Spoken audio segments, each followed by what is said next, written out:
এখন নবীর একটা কথাই যদি অবৈজ্ঞানিক প্রমাণিত হয় কিংবা এটার কোনো ভিত্তি না থাকে, তাহলে কিন্তু বোঝা যাচ্ছে নবীর সঙ্গে আল্লাহ, যিনি মহাবিশ্বের স্রষ্টা, তার সঙ্গে কোনো কানেকশন ছিল না, তাই না? এমনটা কি না বলো? আচ্ছা, কোরআন হাদিসের কোথাও কি ভুল হতে পারে? না। আচ্ছা, ভুল যদি হতে না পারে, কোনো একটা জায়গায় যদি ভুল প্রমাণিত হয়, তাহলে কোরআন হাদিস মিথ্যা প্রমাণিত হবে না? এই কথা একমত কিনা?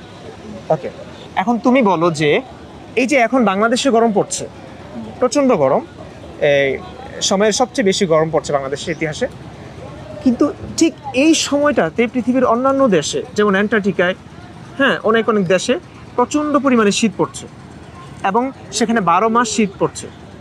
এখন তুমি বলো, হাদিসের আলোকে যদি এই শীত এবং গরমটা আসে জাহান্নামে নিঃশ্বাসের কারণে, তাহলে কি ওই সমস্ত দেশে, অ্যান্টার্কটিকায় যে সমস্ত দেশে 12 মাস শীত থাকে, সেখানে কি জাহান্নাম গ্রীষ্মকাল আসে না কিংবা জাহান্নামে নিঃশ্বাস পড়ছে না?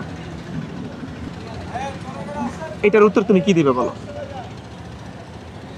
হয়তো আল্লাহ ওরকম কিছু একটা করে রাখছে। না, ওরকম কিছু করলে তো নবী বলতেন। নবী তো বলেন নাই। নবী তো বলেছেন যে এই যে এই কথাটা যেটা আমি তোমাকে বললাম, যে গরম পড়ে জাহান্নামে নিঃশ্বাসের কারণে এবং শীতও পড়ে শীতকালে আরেকটা নিঃশ্বাস ফেলে সেই কারণে। এখন পৃথিবীর সমস্ত দেশে, সমস্ত জায়গায় একই সময় শীত পড়ছে না, গরমও পড়ছে না, তাহলে আল্লাহ রসুলের এই কথার সত্যতা কিভাবে প্রমাণিত হয়? আচ্ছা, আমি তোমাকে বলি, এমনটা কেন হবে না যে মুহাম্মদ একজন সাধারণ ব্যক্তি, যিনি আল্লাহ নামের ফেক আইডি শুধু ব্যবহার করে মানুষকে ধোঁকা দিয়ে গেছেন তার স্বার্থ হাসিলের জন্য। আরবে দেশে তিনি তো তখন তো এই মিডিয়ার যুগ ছিল না, তখন তো মোবাইল ছিল না, প্রযুক্তির যুগ ছিল না, তখন পৃথিবীর অন্য দেশে কি হচ্ছে না হচ্ছে এগুলো জানা সম্ভব ছিল না। একজন মানুষ আরবে ছিলেন, আরবে কখন গরম পড়ে কখন শীত পড়ে সেই তুলনায় আরবের অবস্থা দেখে, আবহাওয়া দেখে তিনি এই কথাটা বলেছেন, মানুষকে, সাধারণ মানুষকে একটা বুঝ দিয়েছেন। এখন আমরা এছাড়া আর জানি কিছু সব হাদিস শুদ্ধ না। সব এটা সহিহ হাদিস, এটা জাল হাদিস না। জাল হাদিস হলে আমি তোমাকে বলতামই না। এটার কি কোনো উত্তর আছে তোমার কাছে? হয়তো বা ওদিকের প্রেক্ষিতে বলছিল বা ওরকম কিসের প্রেক্ষিতে?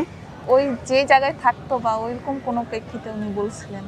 এমন যেটাই হোক, আচ্ছা। অবশ্যই কোনো না কোনো যুক্তি ছিল, এটা আমাদের কোনো না ব্রেনে কোনো আছে। এখনো পর্যন্ত তোমার ব্রেনে যদি কথাটা না আসে, তাহলে তুমি ইসলাম নিয়ে যদি ডাউট করো, সন্দেহ করো, এই সন্দেহের কারণে তুমি মুরতাদ হয়ে যাবে। ইসলামের কোনো একটা বিষয় নিয়ে যদি তোমার সামান্য পরিমাণ ডাউট হয়, হ্যাঁ, সন্দেহ হয়, তাহলে তুমি মুরতাদ হয়ে যাবে, তুমি মুমিন থাকবে না, এবং মুরতাদের শাস্তি হচ্ছে মৃত্যু। তুমি কি এটা জানো? অর্থাৎ বলা হচ্ছে তাহলে তোমার আগে মারা দরকার। তুমি কি এটাকে বর্বরতা মনে করছো না?